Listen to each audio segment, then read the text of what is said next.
Et la Chine a célébré lundi dernier le 70e anniversaire de la fondation de sa République populaire. Au Gabon, c'est à son ambassade de Libreville que les manifestations irrélatives placées sous l'égide du diplomate chinois ont eu lieu. Frédéric Ndamukula, Thierry Aldo Mondaka.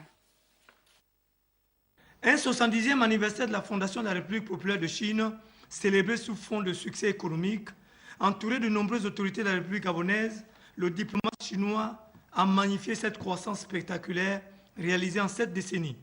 D'un pays agricole pauvre sous-développé, la Chine s'est transformée en deuxième économie du monde, premier pays industriel et premier pays du commerce des marchandises. Depuis 70 ans, nous avons établi une ligne fondamentale axée sur l'édification économique.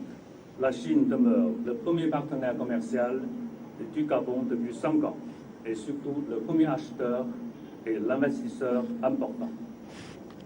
La route Port-Gentil-Hongoué, longue de près de 100 km, nouveau fleuron de notre coopération, sera livrée à la partie gabonaise cette année.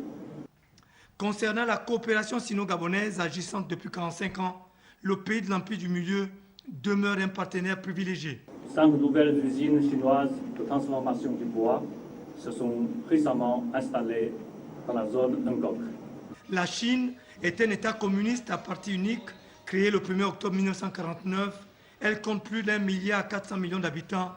Et l'initiative La Ceinture et la Route, qui est une plateforme de coopération économique, offre plusieurs opportunités susceptibles de construire une communauté de destin prospère, plus solide au grand bénéfice des deux peuples.